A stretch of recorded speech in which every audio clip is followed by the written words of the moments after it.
Welcome to Gameonysus Weekly, your one-stop shop for video game news, keeping up with the biggest stories so you don't have to. I'm your host, Janet Garcia, and today we're talking about the Activision Blizzard lawsuit, specifically how workers are speaking out and how coverage continues to unearth the horrors within the company. We'll also be going over PlayStation 5 updates and recapping Annapurna Showcase, all these stories and so much more on today's episode.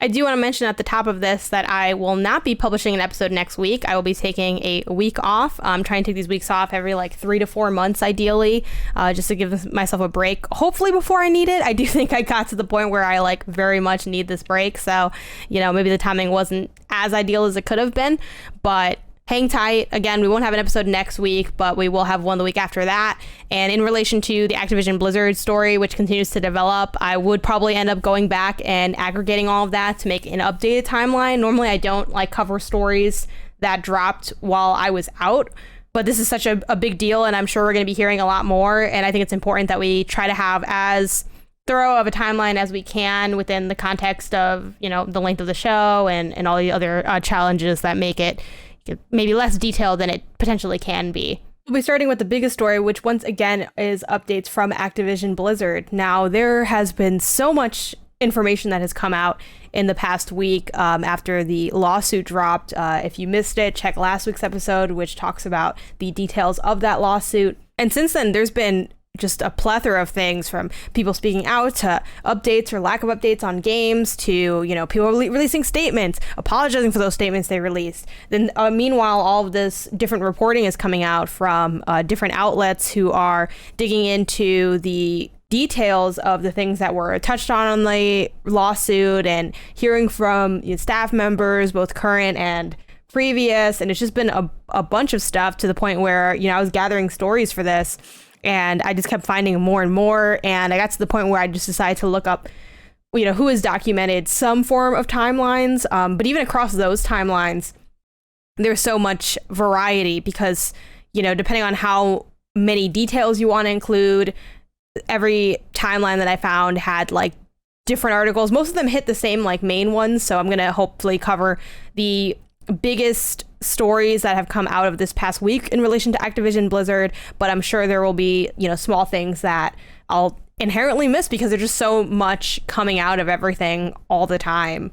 So to just kind of give us some groundwork, I'm going to be building from Tech Radar and PC Gamer's timelines for how they see these events unfolding. And then from those timelines, we will be digging into specific articles, things like Kotaku's reporting and Vice's reporting are some of the really standout ones that I'd read this past week. So let's get into all the information that you guys need to know about this. Let's start at PC Gamer's timeline, which is everything that's happened since the Activision Blizzard lawsuit went public. Which again, that went down on Tuesday, July 20th, in which the California Department of Fair Employment and Housing filed a lawsuit against Activision Blizzard, alleging discrimination and sexual harassment against women in the workplace. We then heard from Activision Blizzard saying that the lawsuit included distorted and in many cases false descriptions of Blizzard's past, which is where we got a bunch of different people speaking out about how that's not in any way accurate, and that Activision's claims of it not having any basis in reality are just completely unfounded. A lot of people speaking out from their personal experience with the company.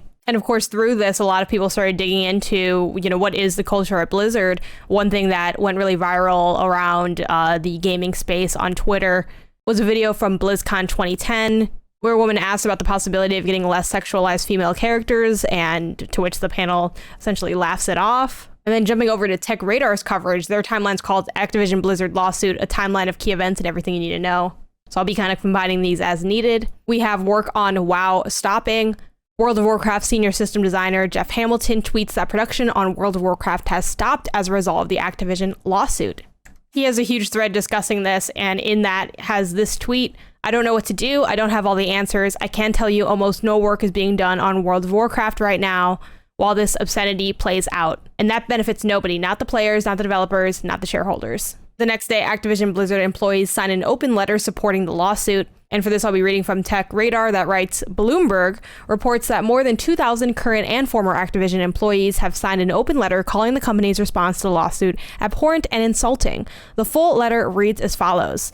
To leaders of Activision Blizzard, We, the undersigned, agree that the statements from Activision Blizzard Incorporated and their legal counsel regarding the DFEH lawsuit, as well as the subsequent internal statements from Francis Townsend, are abhorrent and insulting to all that we believe our company should stand for. To put it clearly and unequivocally, our values as employees are not accurately reflected in the words and actions of our leadership. We believe these statements have damaged our ongoing quest for equality inside and outside of our industry. Categorizing claims that have been made as distorted and in many cases false creates a company atmosphere that disbelieves victims. It also casts doubt on our organization's ability to hold abusers accountable for their actions and foster a safe environment for victims to come forward in the future. These statements make it clear that our leadership is not putting our values first. Immediate corrections are needed from the highest level of our organization. Quote, our company executives have claimed that actions will be taken to protect us, but in the face of legal action and the troubling official responses that followed, we no longer trust that our leadership will place employee safety above their own interest. To claim this is a, quote, truly meritless and irresponsible lawsuit, end quote, while seeing so many current and former employees speak out about their own experiences regarding harassment and abuse is simply unacceptable. We call for official statements that recognize the seriousness of these allegations and demonstrate compassion for victims of harassment and assault. We call on Frances Townsend to stand by her word to step down as executive sponsor of the ABK Employee Women's Network as a result of the damaging nature of her statement. We call on the executive leadership team to work with us on new and meaningful efforts that ensure employees, as well as our community, have a safe space to speak out and come forward. We stand with all our friends, teammates, and colleagues, as well as the members of our dedicated community who have experienced mistreatment or harassment of any kind. We will not be silenced. We will not stand aside. We will not give up until the company we love is a workplace we can all feel proud to be part of again. We will be the change. Next, a physical and virtual walkout is organized for July 28th. The organizers released a full statement to Polygon that reads as follows. Given last week's statements from Activision Blizzard and their legal counsel regarding the DFEH lawsuit, as well as the subsequent internal statements from Frances Townsend and the many stories shared by current and former employees of Activision since, we believe that our values as employees are not being accurately reflected in the words and actions of our leadership. As current Activision employees, we are holding a walkout to call on the executive leadership team to work with us on the following demands. In order to improve conditions for employees of the company, especially women, and in particular women of color and transgender women, non-binary people, and other marginalized groups. 1. An end to mandatory arbitration clauses in all employee contracts, current and future. Arbitration clauses protect abusers and limit the ability of victims to seek restitution. 2. The adoption of recruiting, interviewing, hiring, and promotion policies designed to improve representation among employees at all levels, agreed upon by employees in a company-wide diversity, equity, and inclusion organization. Current practices have led to women, and in particular women of color and transgender women, non-binary people, and other marginalized groups that are vulnerable to gender discrimination, not being hired fairly for new roles when compared to men. 3. Publication of data on relative compensation, including equity grants and profit sharing, promotion rates, and salary ranges for employees of all genders and ethnicities at the company. Current practices have led to aforementioned groups not being paid or promoted fairly. 4. Empower a company-wide diversity, equity, and inclusion task force to hire a third party to audit ABK's reporting structure, HR department, and executive staff. It is imperative to identify how current systems have failed to prevent employee harassment and to propose new solutions to address these issues. Next up, Activision CEO apologizes for tone-deaf response. The article from Tech Radar reads, Activision Blizzard CEO Bobby Kotick issues a statement to employees apologizing for the company's tone-deaf response to the lawsuit, announces that Wilmore Hale has been hired to conduct a review into the company's internal practices and policies. We then have the World of Warcraft team planning to, quote, remove references that are not appropriate. It's unclear what these references are, but some World of Warcraft players have been calling for the removal of references to ex-senior creative director Alex Afrasiabi, who is named in the lawsuit. Then Activision actually does the walkout with the hashtag #ActiBlizzWalkout going around Twitter and other social media platforms. The protest organizers also released a statement in response to CEO Bobby Kotick's email from the previous day claiming it fails to address critical elements, which I do want to interject here and say that is such a common thing where I've seen so many issues come up at different companies, especially in the games industry, where the staff will want something. They'll have a list of demands and the company always responds with a solution that has pretty much nothing to do with the demands that are listed, but just to make it seem like they're doing something. So like, oh no, like we're listening, we're hearing you, this is what we're gonna do, like we want the same thing you want. But the truth is they don't, because if they wanted the same thing you wanted, they would have gave you what you asked for. Next up on the timeline, Ubisoft employees sign a letter of support, and for this we jump over to Axios, which writes, Ubisoft workers demand company accountability in open letter. It reads, close to 500 current and former employees of Assassin's Creed publisher Ubisoft are standing in solidarity with protesting game developers at Activision Blizzard with a letter that criticizes their company's handling of sexual misconduct. And again, shout out to Axios, they always have like a really nice breakdown of stuff where they're like why it matters and like, you know, what are the in between the lines and all that. So they have it very, very skimmable and very accessible. So they have why it matters. Ubisoft and Activision workers are framing the actions as part of a bigger movement meant to have lasting change in the industry and its culture. Driving the news. In the open letter shared with Axios, Ubisoft organizers directly addressed Activision Blizzard workers who are expected to stage a walkout Wednesday amid the fallout from California's lawsuit. Again, this is in relation to the walkout that did happen, so this came before that. Again, timeline gets a little bit messy. Here's what it says. We believe you, we stand with you, and support you, the Ubisoft workers write. It should no longer be a surprise to anyone, employees, executives, journalists, or fans, that these heinous actions are going on. It is time to stop being shocked. We must demand real steps be taken to prevent them. Those responsible must be held accountable for their actions. Organizers say the letter's signatories come from 32 of Ubisoft studios in Asia, Europe, and North America. It will be sent to company management, including CEO Vies Guillemot. Details. The Ubisoft group says it's frustrated by the company's actions since last summer's cascade of accounts about sexual misconduct and toxic working conditions at many studios. Quote, we have stood by and watched as you fired only the most public offenders. You let the rest either resign or worse, promoted them, moved them from studio to studio, team to team, giving them a second chance after second chance with no repercussions. The cycle needs to stop. The workers call for a seat at the table when it comes to deciding how to move forward from here. And then jumping down to what's next, the Ubisoft letter proposes that Ubisoft, Activision Blizzard, and other publishers and developers work together to, quote, set rules and processes for handling reports of these offenses.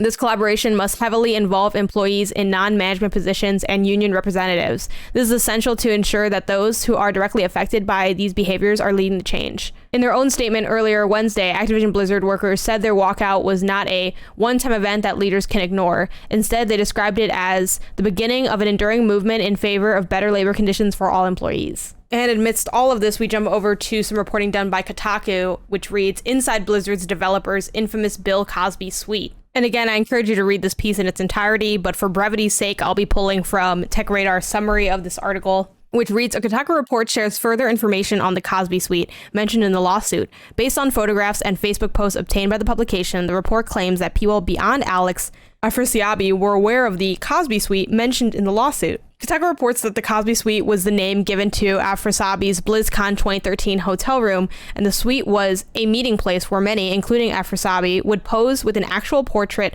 of Bill Cosby while smiling. And there are pictures in the report of them doing just that. According to Kotaku, the captions and comments on these social media images are both written by and refer by name to other Blizzard employees, with one ex-Blizzard source telling the publication that an HR representative is present in one of the hotel room images. Another image obtained by Kotaku shows a screenshot from a 2013 group chat called BlizzCon Cosby Crew. In it, former Blizzard designer David Kosak writes, I'm gathering the hot chicks for the cause.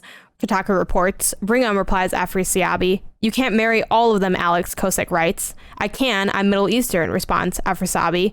Jess McCree, currently a lead game designer at Blizzard, then writes, you misspelled fuck. Kotaku reports that the images it obtained are part of a series of screenshots depicting a wide array of Facebook posts by Afrasiabi, all under a 2013 photo album. When asked about the Cosby Suite images, a spokesperson for Activision Blizzard tells Kotaku, an employee brought these 2013 events to our attention in June 2020. We immediately conducted our own investigation and took corrective action. At the time of the report, we had already conducted a separate investigation of Alex and terminated him for misconduct in his treatment of other employees. And one of the members of that group chat is Greg Street of Riot Games, who released this statement as a follow-up to the article. saying that he had shared it with Riot and wanted to share it with the public as well. Hey Rioters, by now you have probably seen the Kotaku article that was published this afternoon mentioning my time at Blizzard. A lot of you have reached out to me on Slack, so I thought it might be helpful to share a few thoughts. First and foremost, my heart goes out to anyone at Blizzard who has experienced harassment or discrimination at the company that has no place in the industry. And even though I'm proud of the progress we've made at Riot, I know that this journey is never over. Secondly, I'm sorry that photos of me in a room that was dubbed the Cosby Suite have created a lot of discussion that risks overshadowing the work you're all doing. For some, this is an unwanted distraction, and I know for others, it has brought up uncomfortable feelings and questions. I owe it to you to address it, so here it goes. The suite was a green room at BlizzCon that many of us at the time used to take a break and relax during the convention. Anyone who has been to BlizzCon knows that there is drinking, but I can genuinely say I never saw or experienced any of the harassment described in the allegations, and if I had, I absolutely would have stepped in. Looking back, I am embarrassed at the nickname of the room, given all that we know. At the time in 2013, it was nothing more than a silly reference to an old flea market portrait. I wasn't even aware of Cosby's reputation until after I left Blizzard and the allegations became more well known. I certainly would not have tweeted about the suite if I had thought it was something terrible at the time. All of that said, I understand the story puts everyone in a tough spot, and I'm sorry for that. I hope my reputation here at Riot and your individual experiences with me give you a strong sense of the person I am and the values I hold.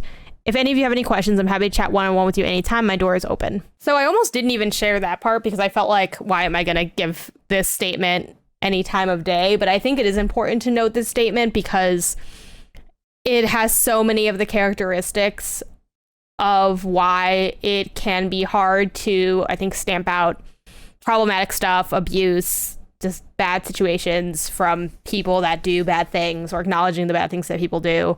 I mean, even the initial framing of it is all about, hey, I'm sorry if this is like inconveniencing people or distracting from like other things. I find that wording to be really, I'm not even going to say odd because I think it's very intentional. Like, oh, I'm sorry that this created, you know, a situation that now people aren't talking about the work we're doing. They're instead talking about this scandal, you know, and, oh, I'm sorry if, you know, it brought up uncomfortable feelings and questions.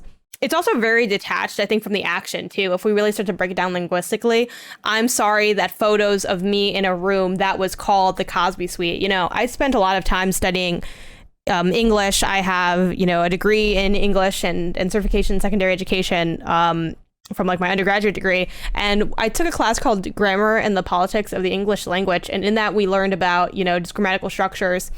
And if we really break it down, the subject of that, the core, it is the I'm sorry, right? Subject and the verb, I'm sorry. That is the core of the sentence. But if we look at all the additional kind of clauses and things attached to that, it's so removed from an actual action.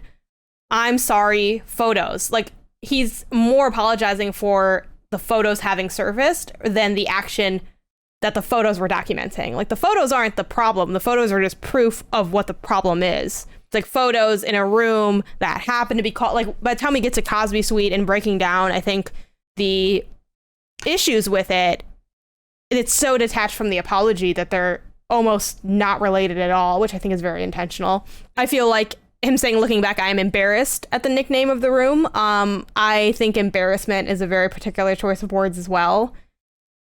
Easily could have put ashamed, appalled, full of regret, anything. Embarrassed is just, yeah, you're embarrassed that you were seen taking a photograph with a known accused rapist, like, essentially. And the convert, like, it's kind of baffling to me that statements like this exist and are allowed to exist and be put forth in the world. But, you know, I mean, this is what you see, and I really, you know, encourage all of you to take the time to really be so reflective of language in this time, because we're going to see a lot of things like this, I think, surfacing. You know, the story puts everyone in a tough spot, and I'm sorry for that. Like, And then I think the real kicker here for me, too, is the statement, I hope my reputation here at Riot and your individual experience with me give you a strong sense of the person I am and the values I hold. I think, you know, that's the second to last. Well, technically there's two sentences after, right? That's like in the final sentences, that's the end of the main paragraph, because the rest is just kind of a closed off thing. Instead of saying sincerely, it's, oh, my doors was open, happy to chat.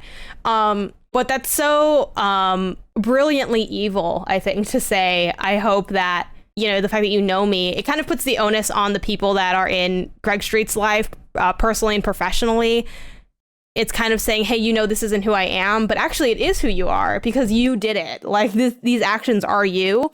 And I think trying to divorce yourself from your actions is dangerous. I think too, so many times I've had instances in my professional life where I've seen people that I do like and I do have admiration for say something head ass or do something that's problematic or whatever. And that's always what I think crops up in my mind naturally. Like, oh, well, I mean, this doesn't fit in with other stuff. So maybe this is just like a misstep, but it's pretty much never is. Usually if someone has a problematic viewpoint or a piece of toxic ideology or a behavior slip up, it often does.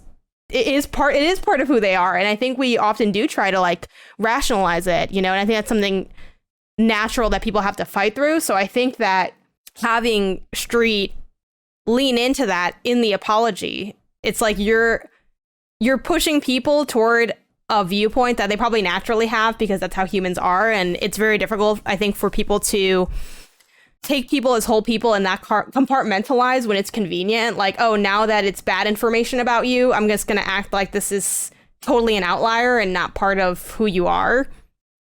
So to lean into that in an apology is, choices were made. I mean, I think certainly this apology reads as being very self-serving, I think is the nicest way I can put it, which I don't think makes for a good apology at all. I feel like even if you were to have this kind of language, maybe there's a time and a place for it. Not really, I guess, because I think it's still kind of toxic, but certainly not lumped into the apology, I think, for me. I don't like this.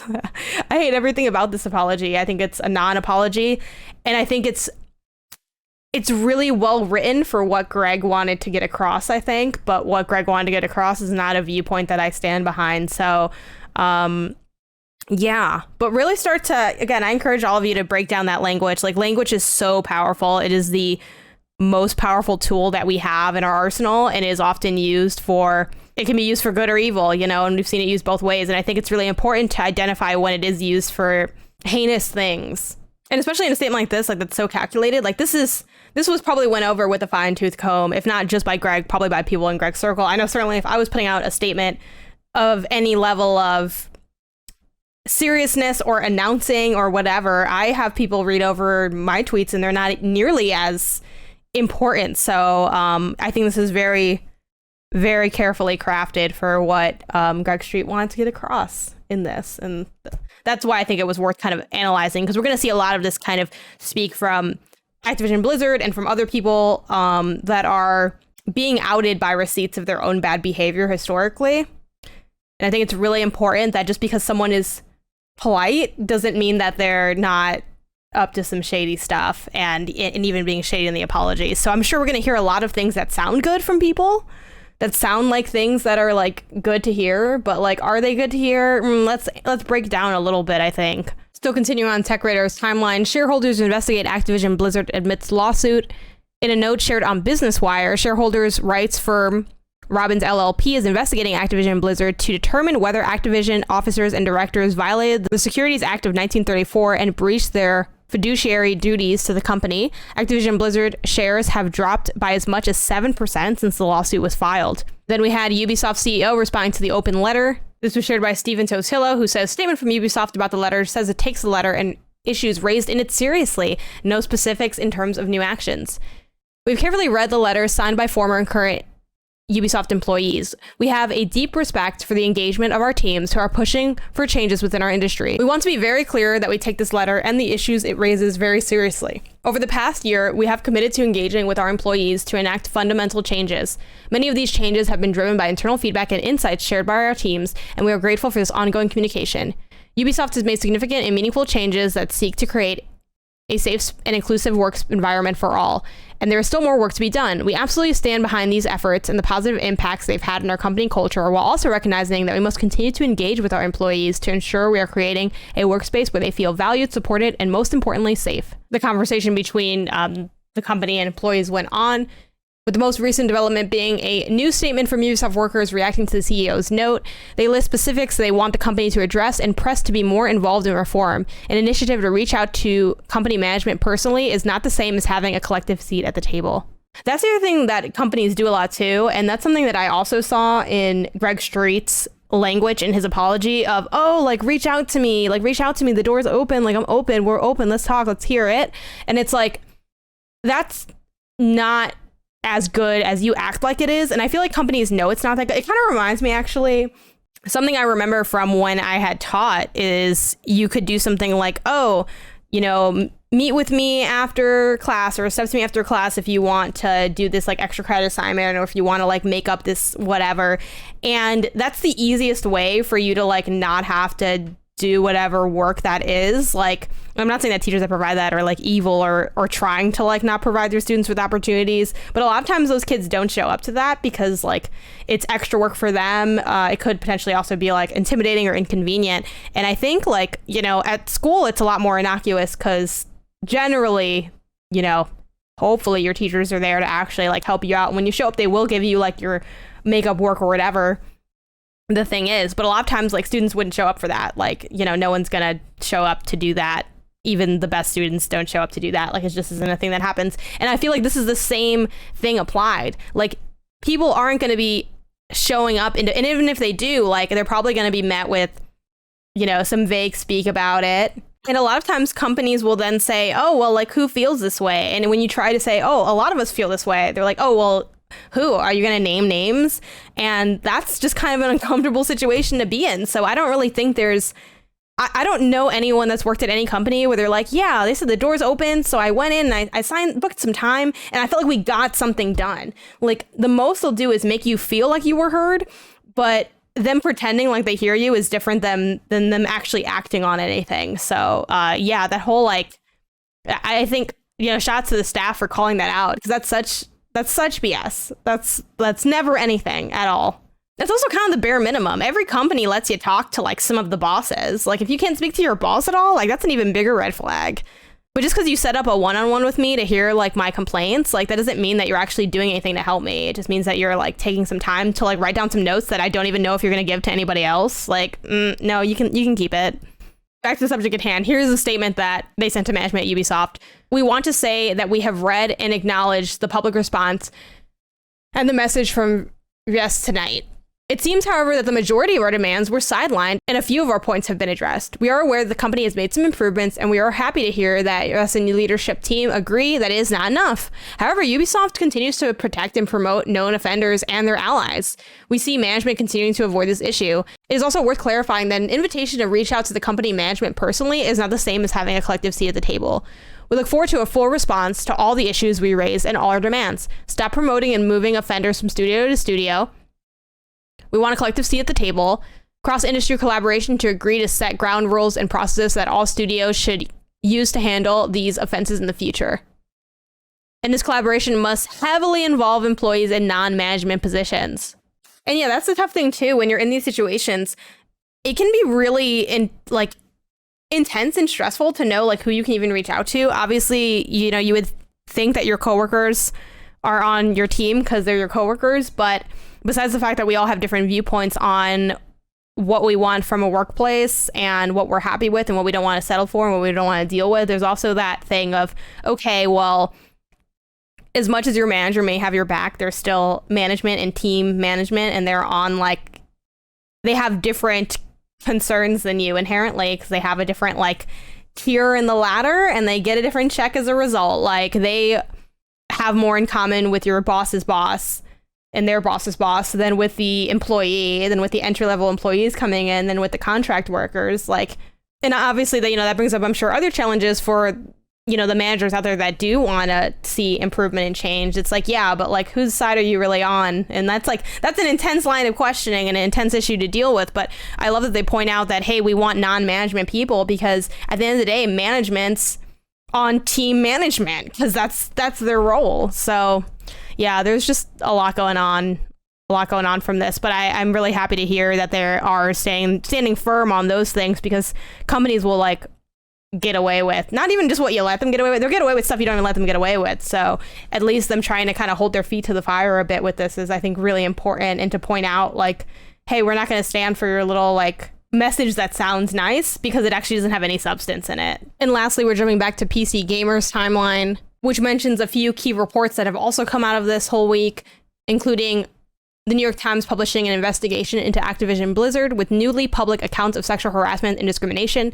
An employee who worked at the company from 2014 to 2017 said she was paid less than her boyfriend, who joined the company at the same time doing the same work, and that the manager messaged her on Facebook asking what kind of porn she watched. Another woman who joined Activision in 2011 as a vice president said that an executive, quote, pressured her to have sex with him because she deserved to have some fun after her boyfriend had died weeks earlier. The same timeline from PC Gamer mentions Vice publishing an article about Blizzard recruiters at a 2015 hacker conference, harassing a security researcher who asked about a penetration testing, which is cybersecurity auditing position.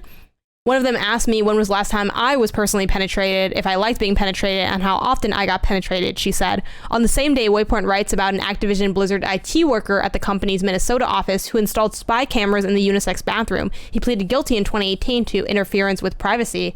IGN also publishes a report based on interviews with current and former employees who speak to a number of issues, including women being evaluated differently than men inside Blizzard, and breastfeeding rooms not having locks at one point. One employee characterized the company's attempts to fix its culture as putting lipstick on it, which I think is a, reference to the whole putting lipstick on a pig analogy. So in a nutshell, that's basically what's been happening in relation to the Activision Blizzard lawsuit and the subsequent reporting and issues and ways employees are fighting back as a result.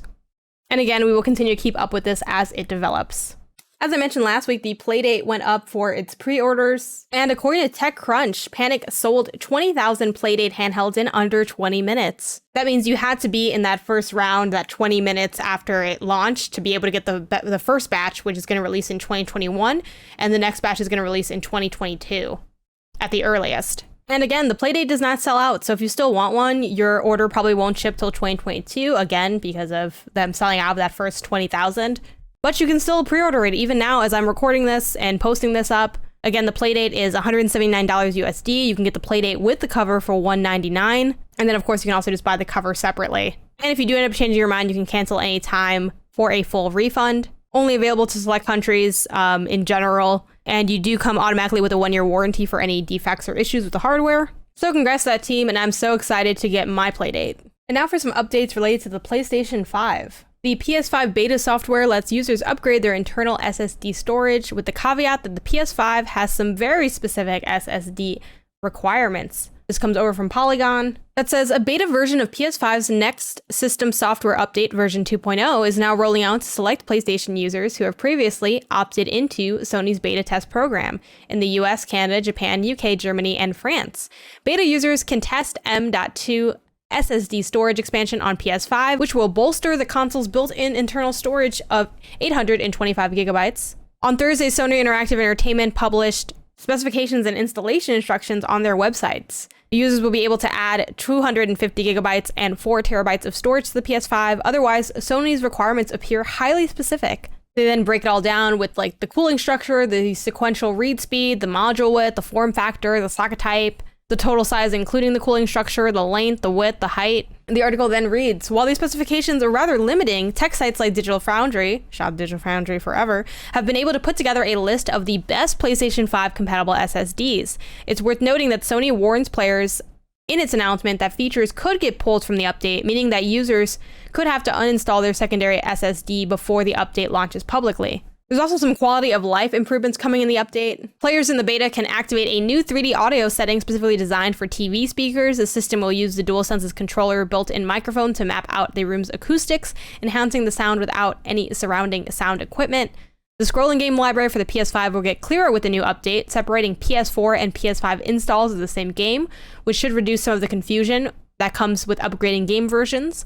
In addition, users will be able to customize the control center by moving and removing items. And the control center will also get a more accessible party and message system to help players socialize more easily. The Friends tab itself will get an upgrade too, showing how many friends they have online, busy or offline, allowing you to accept or decline multiple friend requests at once. PlayStation Now will offer a streaming test that will let players select 720p or 1080p. The PS5 will also auto-capture a video clip when players beat a personal record in certain in-game challenges. Players can also offer the new leader accolade to other players after a multiplayer match. And finally, the new trophy tracker feature lets users select up to 5 trophies in a given game that will appear inside the control center for easy access. And I also remember reading somewhere that I think vertical scroll is coming for trophy lists as well, that'll allow you to see more of like the trophy information so that you don't have to click into each of them. Right now it's like a horizontal scroll. Overall, I'm excited about this. I do really want PlayStation to just release and like Sony to release like their own SSDs, even if they're overpriced, just to kind of make some of the guesswork of the whole thing easier. I'll probably still just wait to expand my storage. And then obviously, again, this beta is just rolling out to a few people. It's not fully public yet.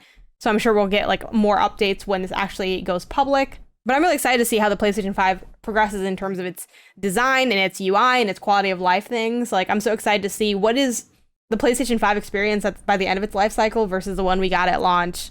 Now let's talk game delays. The release date was last set for August 24th, but as of this recording, Kena Bridge of Spirits has been delayed until September 21st. So about a 1-month delay, and they had this to say regarding the delay. We've made the difficult decision to delay the release of Kena until September 21st to polish the game across all platforms. The team has been working extremely hard, and we feel the extra time is critical to ensure the best experience possible. We know many of you are eager to play, and we appreciate your patience as the team continues to work on delivering the best version of Kena. And I'm really excited about this game personally, so it is a little bit of a bummer to hear that we'll have to wait a bit longer and that release calendar has shifted a bit, but hopefully the game is awesome when it comes out and that the launch goes off without a hitch. And for those who need a refresher, Kena Bridge of Spirits is a story-driven action-adventure set in a charming world, rich with exploration and fast-paced combat. Players find and grow a team of tiny spirit companions called the Rot, enhancing their abilities and creating new ways to manipulate the environment. Kena, a young spirit guide, travels to an abandoned village in search of the sacred mountain shrine. She struggles to uncover the secrets of this forgotten community, hidden in an overgrown forest where wandering spirits are trapped. And it has like this nice kind of almost like an animated, like a lot of like people were making Pixar comparisons when the trailer first dropped, and it looks really cute and heartfelt. And as far as platforms as well, it's going to be coming to PS4, PS5, and the Epic Game Store, so it is just a PlayStation and PC game. And then this next one is still technically just a rumored delay, but Horizon Forbidden West is allegedly not going to be coming out during the holiday season and will instead be coming out in the first quarter of 2022. This comes over from Bloomberg. Now, this is kind of also, well, one, again, this is just a rumor, but then two, it's like, I mean, it is technically, I guess, a delay because they did, Herman Hulst did say on the PlayStation blog not too long ago that that's what they were aiming for. But even in his statement of that, he was like, we're not really sure if we're going to be able to make that. So this doesn't really surprise me at all, like the idea of this rumor being true, because it seemed like that was going to be a little tough to pull off anyway. Like they weren't really confident about it, which is why they didn't officially give a release date or a release window for the game. But y'all already know what it is. Y'all already know what I'm going to say if you've been following the show for a while. The Legend of Zelda Breath of the Wild 2 is set for 2022. Will we see the fact of these games releasing at the same time again?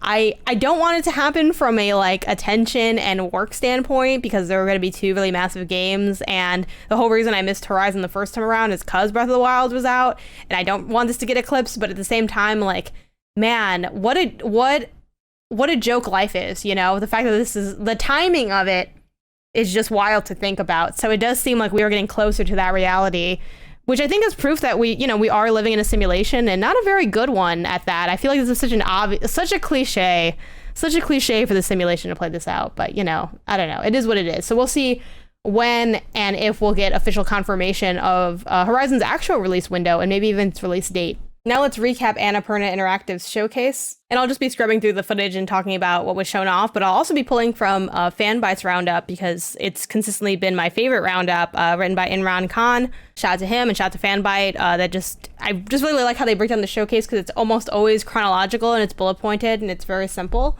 So I'll be linking that in the description as well. All right, let's get into it. If you have been following this show for some time, or if you just follow me on social media, you know that I love Annapurna Interactive. And obviously not all of their games hit for me. I don't even necessarily think all of them are good, but a lot of them at least intrigue me, and quite a number of them I think are, honestly some of my favorite experiences that I've had. So basically, if I see Annapurna's involved, like I'm gonna pay at least a little bit of attention, because a lot of times they do, bring the heat. So let's get into what was shown. We start off by seeing some footage from The Artful Escape, which long ago was originally titled The Artful Escape of Francis Vendetti, which is how I remember first seeing it. Man, I saw this game so long ago, back when it was just a Kickstarter. It got a release date of September 9th, and it's coming out on Xbox consoles, including Game Pass, and PC as well. Here is the quick description pitch on Steam listed. A teenage guitar prodigy sets out on a psychedelic journey to inspire his stage persona and confront the legacy of a dead folk legend. Starring voice performances by Michael Johnston, Caroline Kinley, Lena Headey, Jason Schwartzman, Mark Strong, and Carl Weathers. And genre-wise, it's action-adventure. And the look of it is just honestly gorgeous. Like, it looks, I don't even know how to describe it. It's like, it kind of reminds me in a way of like the Yellow Submarine kind of artwork, but like that kind of psychedelic vibe, but with like a very different kind of styling. Next, we saw more from Neon White, which is the game made by Ben Esposito, who made Donut County, but it's a very different game than Donut County was, as he sort of points out in the beginning.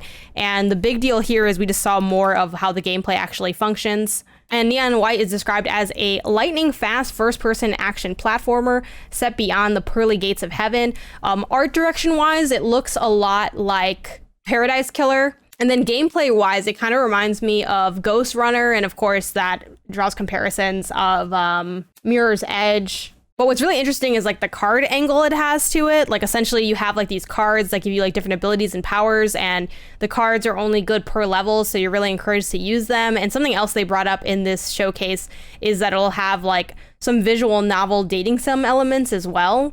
So it feels like there's a lot of like interesting blending of genres in it. And you're also scored at the end, so you're like trying to also like get, a high ranking and all that for the levels. And it is coming to both Switch and PC this winter. Next, there's a new partnership with Annapurna Interactive and Outer Loop. Outer Loop is the studio that made Falcon Age. And we don't really know for sure exactly what they're working on, but we know it involves like skateboarding and maybe parkour to a degree, and that it's drawing on personal cultural experiences. They talk about taking inspiration from different media, like shows like Never Have I Ever, Meet the Patels, The Big Sick, Scott Pilgrim vs. the World, Homecoming King, Bend It Like Beckham. So very curious to see how like the vibe all comes together on this one. Next, we got the reveal trailer for A Memoir Blue, which the description reads as follows. A song from years ago triggers a flood of memories for champion swimmer Miriam. Embark on an evocative journey through her turbulent childhood and complicated relationship she shared with her devoted mother. So definitely like a story-driven game. The art style seems really interesting. It kind of goes between like, I guess I don't want to say more traditional, because I don't even know what image that would evoke, but also having like sort of these like cartoon moments as well. And it's coming to Series X/S, Xbox One, Xbox Game Pass, PlayStation 5 and 4, Steam, Switch, and iOS as well, though there's no release date yet. We got a new partnership from Annapurna and Jessica Mack, who is part of games like Sound Shapes. And they're working on a music-focused adventure, but that's all we really know about the game. We see like random clips of it sort of put throughout. If you missed the showcase, it was very like slightly documentary stylized. So, this is definitely a situation where it's an interview with Jessica Mack, and you're sort of like looking over their shoulder and seeing like some of their stuff they're working on their computer, but it's not exactly giving you like a full look at the game necessarily. And it looks really trippy and admittedly a little bit odd, but I'm like, okay, I trust that your vision is gonna sort of come together, or at least be like something interesting. It looks very experiential. Next, we saw a storyteller. This was probably one of my favorite things I saw at the showcase, because it was my first time seeing it. And with this game, you're the one writing stories. They give you a title and characters and a setting, and you're creating your own twist to like execute the stories. So you'll essentially get a title, and you need to build out a story that matches that title. I had live stream, my reactions to this showcase, and a lot of people in my chat were making comparisons to Scribblenauts, which Imran in his write-up also made that comparison. This game is coming to Switch and Steam, and on Steam there's actually a playable demo that's available now. Once again, we got to look at Solar Ash. This is the second game from Heart Machine, the studio led by director Alex Preston and the creators of the award-winning Hyper Light Drifter. The description of this game reads as follows. Players will find a surreal, vivid, and highly stylized world filled with wild, high-speed traversal, endearing characters, and massive enemy encounters. And is a PlayStation console exclusive, at least at launch. It's also coming to PC as well, and it will be dropping October 26th. Next, we got a new partnership with Ivy Road, which is a brand new studio that is coming from the creators of the Stanley Parable and Gone Home. So already I'm like, holy cow, I'm excited because those are two games that I absolutely adored. And they're also working with, I believe, one of the composers from Minecraft. Next, we had a game update from Skin Deep, which is a sci-fi comedy immersive sim. And it sort of reminded me of like Job Simulator in terms of goofiness, but with like, you know, a different, tool set and like goal that you have. So like in the trailer, you see a player like taking out a clip from a gun and then throwing the gun to open like an airlock to kill an enemy. So it just seemed very slapstick. Admittedly, this is probably the one I was least interested in. I might still try it out because like why not give it a try, but it was the one that I was like least drawn to from the gameplay I had seen. Next, we got a bunch of updates on games that are already out, but we got like basically notes of ports happening. So The Pathless is coming to Steam on November 16th. And again, if you have not played The Pathless, please go play The Pathless. It's a really good game, and I feel like not a lot of people played it, but it's really fun. The traversal's super enjoyable, and it has some really solid environmental puzzles. What Remains of Edith Finch, which is one of my favorite games of all time. It is so fantastic. That is coming to iOS on August 16th. And then I Am Dead is coming to Xbox and PS4 on August 9th. And finally, Telling Lies and Gorogoa are coming to Xbox Game Pass. And then we finally got a more in-depth look at Stray. Like up until now, we've kind of had like these teaser-y trailers, but we got like an actual like guided long-form trailer for this game. It is going to be coming out sometime early 2022 for PS4, PS5, and Steam. And the game looks really good and the world seems really interesting. It kind of was giving me, this is going to sound odd, but I feel like this isn't totally crazy to say, like Last of Us vibes, just with like the way the environmental design was like shown off, where you're like traversing on and jumping on like different platforms and planks to like get through like a sewer area, or just like the way you're engaging with the environment to find the next place to go. And you know, I saw online other people making like Naughty Dog comparisons in terms of design. So I don't know. We'll see how off base that ends up being when the game actually comes out. But they show off like just interacting with the world in light ways, like, you know, drinking water from like that leaked from a ceiling, or then using like a paint can to open up an area to like go to inside a building that you couldn't access before. And they highlight interactions with robots as well. Like you end up getting this like drone thing called B12, where you have like this little like backpack thing that you wear where you have like this drone, and then they like show a couple like conversation bits that happen, like accessing a vending machine. It just seems like a really cool and interesting world to be a part of. And from a stylization standpoint, it kind of looked like you were playing an episode of Love, Death, and Robots, which is a show on Netflix. And you get to do, of course, little cat things. So you can scratch like the sofa up, and you can get like little pets and stuff. So I'm excited about this. I'm a little bummed that we have to wait until 2022 to get it, but hey, that's just another game to look forward to for next year. We got a new partnership between Annapurna and No Code Entertainment. This is a studio known for Stories Untold and Observation, and they're just announcing a new collaboration with Annapurna, but we don't really know like any more details about it other than it's going to be kind of in that same vein of like horror-like. And lastly, The Outer Wilds is getting an update, a new expansion titled Echoes of the Eye. No other explanation. That was very much like an intentional thing. They're like, we're not going to explain what it is or why it's here, but it's here. They called the first and last expansion. That's coming out September 28th. And the game is also being ported to Nintendo Switch.